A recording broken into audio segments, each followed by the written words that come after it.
Ang galing, no? Literal. As in, 2 dirhams lang papunta doon. And 2 dirhams lang din papunta dito. Biruin mo yon, gumastos ka lang ng 4 dirhams. Gano'n na kaganda yung nakita mong view. Galing, di ba? Galing dito sa Dubai. Hello mga ka-bravest dreamers. For today's vlog, pupunta tayo sa Al Seef, sa Old Dubai. So sa mga magtatanong kung paano papunta, actually maraming paraan para pumunta doon. Pwede kayo mag-metro, baba lang kayo ng Burjuman, Sharaf DJ, and from there, pwede nyo nang lakarin. So ako kasi malapit lang ako dito sa Union. So sa Union tayo manggagaling papuntang Al Seef. So pakita ko sa inyo kasi isa ito sa pinaka mabilis at convenient na daan papunta sa Al Seef, Old Dubai. Or pwede rin kayo mag-taxi na lang, diretso na. Kasi malapit lang naman eh. Ako kasi gusto ko lang ma-experience sumakay ng bangka, and syempre mahilig tayo sa adventure. So dito kayo bababa o lalabas sa Union Metro Station Exit 1.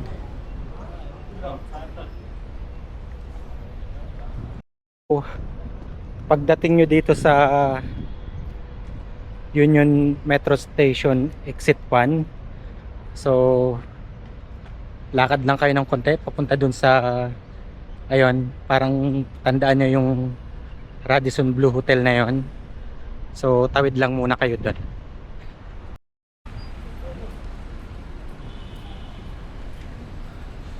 So yun, no, yun yung Radisson Blu Hotel. Tawid tayo. Papunta tayo ngayon sa bangka, going to Al Seef. And sobrang excited ako kasi ibang side naman ng Dubai ang makikita natin. Mas classic, mas cultural, and mas charm. Ito yung mga lugar na nagpapakita na hindi lang modern city ang Dubai, meron din itong malalim na history and identity.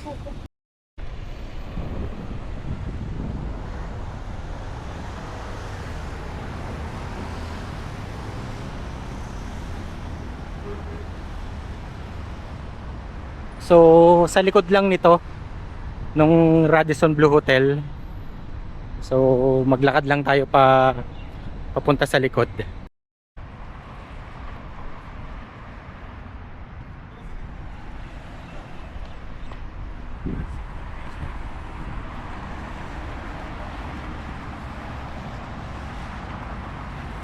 Kita pala dito ang Burj Khalifa, oh.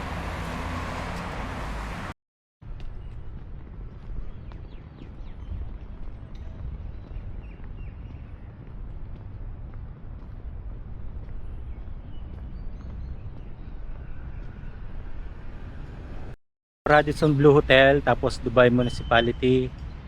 Lakad lang kayo pakaliwa. Ayan. Ayan ang mga flowers, oh. Ayan, oh. Nadaanan lang natin.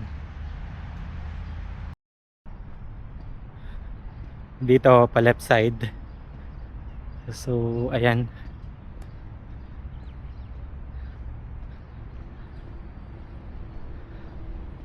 Makikita nyo yung Emirates NBD na tower na building dito banda.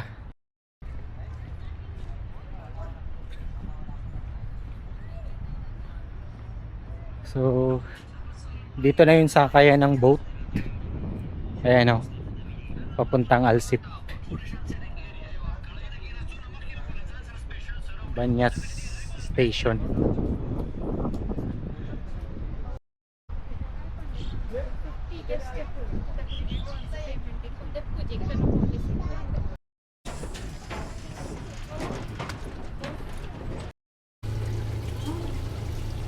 $2 dirhams lang yung pamasahe sa bangka. Nakakatuwa, no? Sobrang mura lang. Nakaka-relax yung ganito, yung nakasakay ka lang sa bangka, tapos ayan, ganyan yung view na makikita nyo. Sabi ko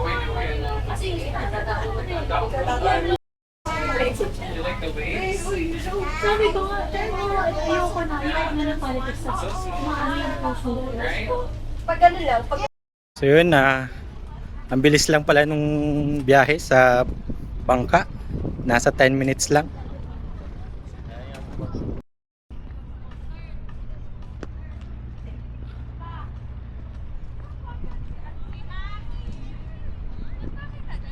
Ang Dubai ay kilala sa mga modern luxury lifestyle, mga skyscrapers. Pero today, ipapakita ko sa inyo, babalik muna natin yung panahon at oras. Welcome sa Al Sip, Old Dubai. Yan. So dito, kung saan makikita nyo yung kung saan talaga nag-umpisa yung kwento ng Dubai.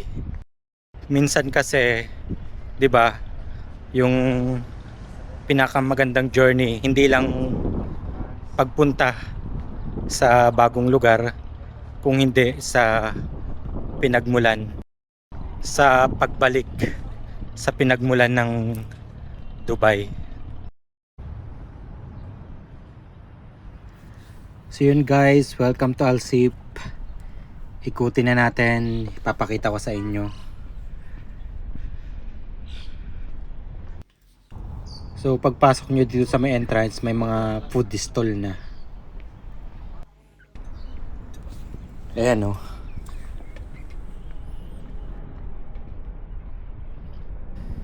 Tingnan nyo to guys, nakakatuwa naman. Sa right side, makita mo yung future ng Dubai. Tapos sa left side naman, yung past ng Dubai. And tingnan nyo, sobrang ganda ng mga architecture dito sa Al Sip. Yung mga buildings, may mga traditional Arabian style. At mapapansin nyo, yung mga pader na textured, earthy siya. At very rustic ang dating. Hindi siya yung modern na glass buildings, pero yun yung charm niya. Mas classic, mas warm, at mas ramdam mo yung heritage ng Old Dubai. Actually, hindi naman ganun katagal ito binuksan kasi nung 2017 lang. So, sinadya lang talaga nilang gawing luma Old Dubai para ipakita sa mga tourist na mga pumupunta dito kung ano yung itsura ng Old Dubai. And wala kayong makikita ditong matataas na building. Talagang ganyan lang talaga yung taas nila, yung height ng mga building dito. Yung mga bangka naman yan, ang tawag dyan abra, ginagamit para makatawid sa kabilang side ng creek. Or ginagawa rin siyang floating restaurant yung iba. Pero bahagi yan ng kasaysayan ng Old Dubai, kaya nandyan siya. Ang tahimik ng Al Sip ngayon, siguro dahil sa nangyayaring conflicts din ng, 'di ba, yung Israel, yung Iran and US, kaya yung mga tao, so natatakot silang pumunta dito ngayon. Kasi dati, ang daming tao dito, crowded dito eh. Guys, ang ganda nito.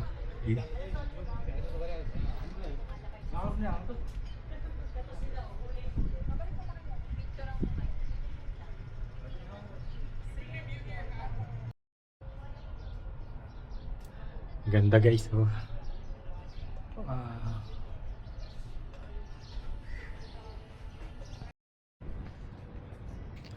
Ang tawag pala dito is traditional Arabic lanterns or panus. So, para siyang old traditional light na bagay sa heritage style ng Al Sip. Ang dami niya, no. Kumbaga, pagpasok nyo ng mga shop, ng store sa loob, may mga nakasabit na ganyan. So, marami kayong makitang ganyan dito sa Al Sip. Halos lahat ng shop may ganyan sila. Nakasabit ng ganyan. Ganda guys, oh.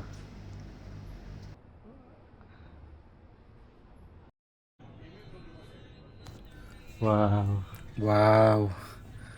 Ang ganda naman ito.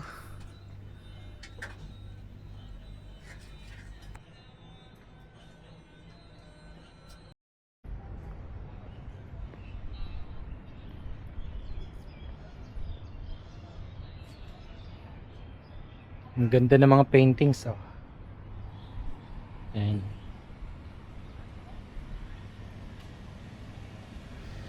Tingnan pa nga natin sa loob. Wow, ang ganda naman nun.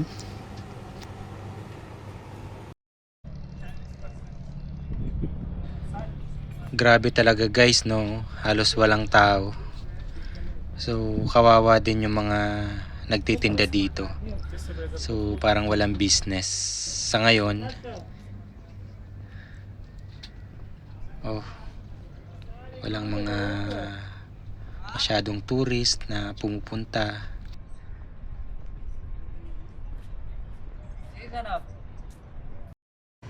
So, dito naman mga souvenirs. Souvenirs, right?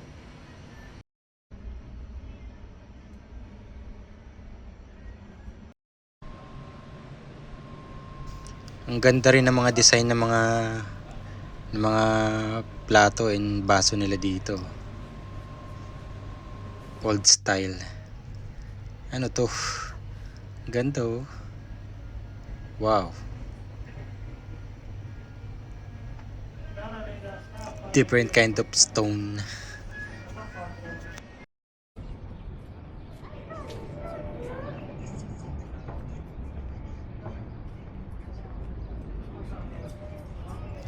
Ang dami rin ditong mga, yung alam mo yung mga colorful na abaya. So, ang dami rin dito mabibili sa Alsip.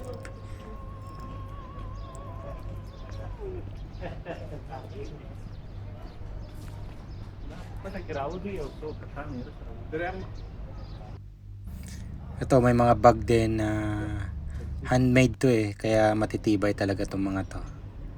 Ang gaganda, oh.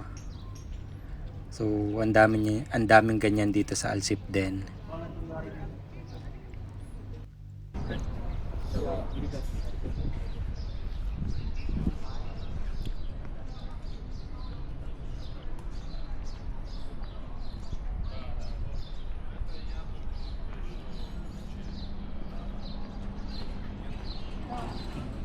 Ang ganda dito sa area na to magpicture, oh. O may mga kabayan pa dito. Pati yung mga restaurant dito, puro ganun yung design, yung interior design nila, rustic. Kumbaga binagay nila dito sa Old Dubai na concept.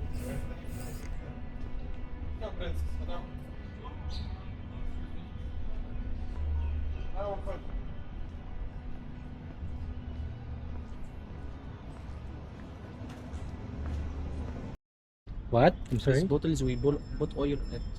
Ah, I see. You're putting oil on Oil this inside, yeah. inside of this. Yeah, this whole. Wow, What is it's it? very nice design, ah. Yeah. Galing, oh. Tingnan mo yung design ng Dunkin Donuts dito. Sobrang ganda. Kakaiba talaga siya.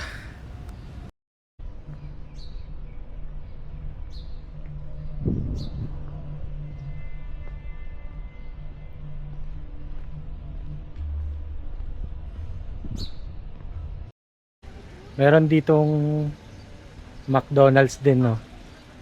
Ang ganda. Ang galing ng style niya. Ayun na.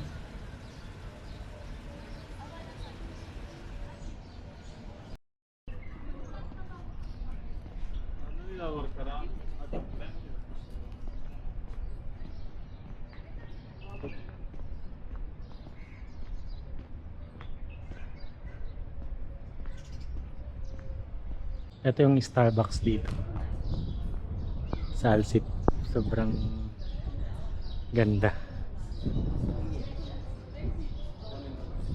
Isa ito sa mga famous spot dito sa Alsip.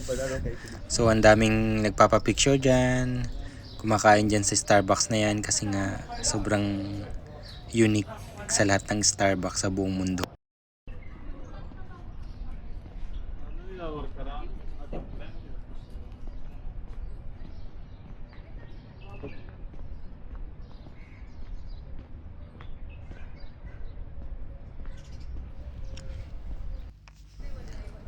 So dito parang Indian design. So ang India kasi isa sila sa mga unang nag-angkat ng mga produkto papunta at palabas ng Dubai. So meron silang spot dito sa Al Seef. Ayan o.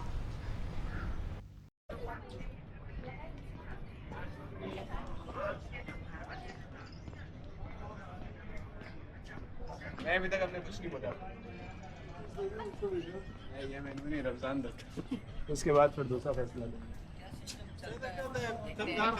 सुहेबा को देख रहा था सुबह उधर सो रखा था अब रात मार्केट में गया था सुहेबा को देखा Costa Coffee din dito.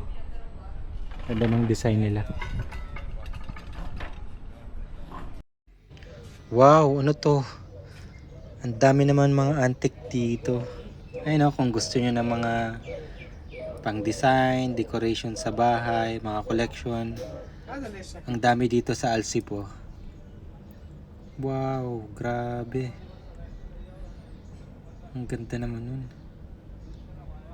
Ayan o, sobrang dami. So ang ganda niya pang design sa bahay.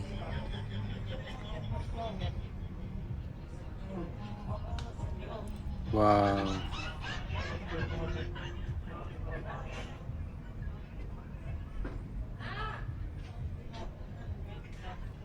Nakakatuwa naman, nakakalibang.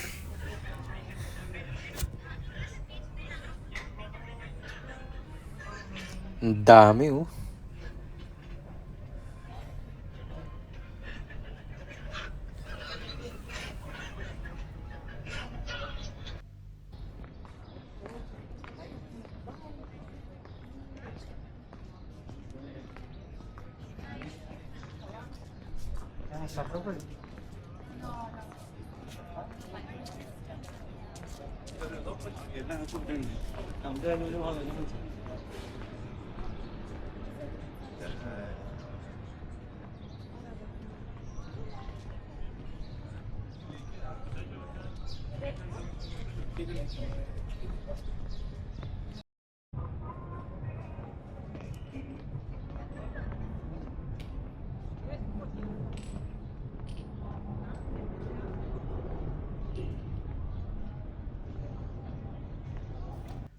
Ang dami rin kunapa oh, Dubai chocolate.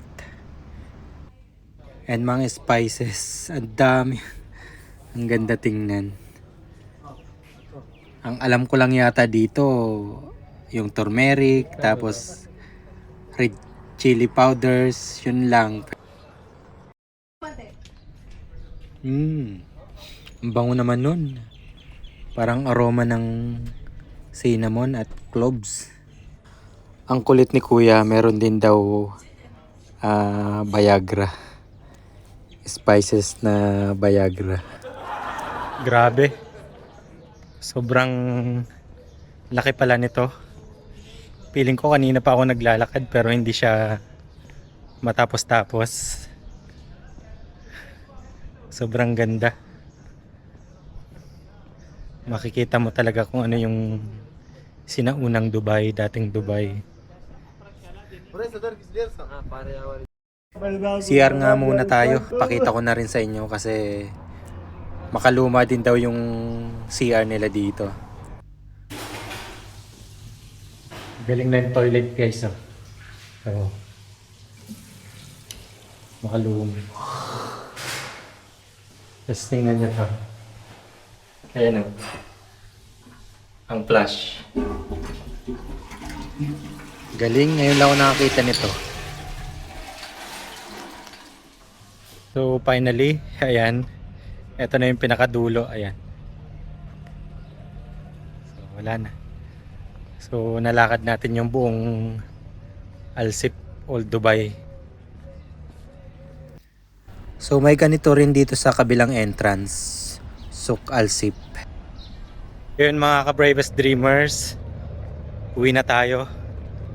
So pagbalik naman pauwi, hindi nyo na kailangang bumalik dun sa kung saan kayo bumaba kanina kung gusto nyo, kung nalalayuan kayo. Meron isang malapit na station ulit. Okay, so pwede kayo dun sumakay from Alsip all the way to Union ulit. So pakita ko sa inyo. Maglalakad tayo papunta dun. Nagtanong lang ako, kaya ang bilis ko nakita. So yun, dito yung station ng mga boat papuntang Union. Okay. So number 7 yung papuntang Union. 6. Ito 6 7. So ito na yun. Let's go, uwi na tayo.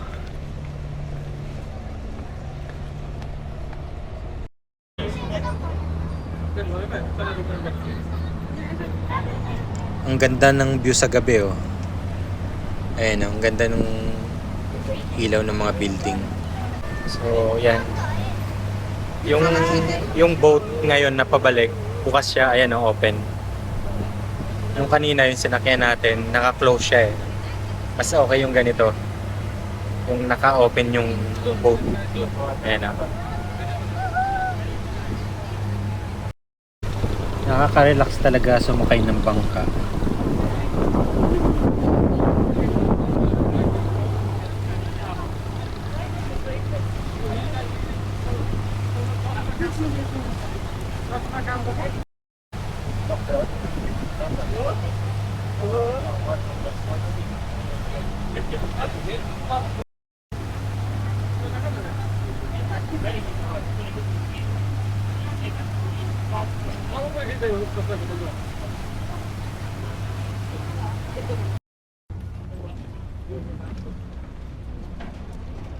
So yun, nandito na tayo sa Union.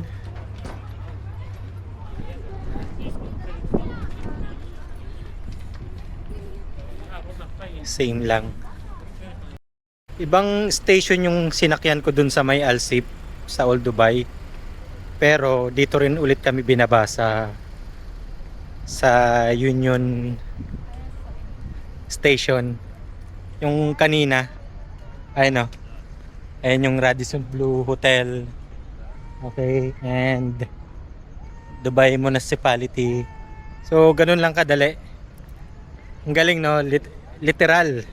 As in, 2 dirhams lang papunta doon. And 2 dirhams lang din papunta dito.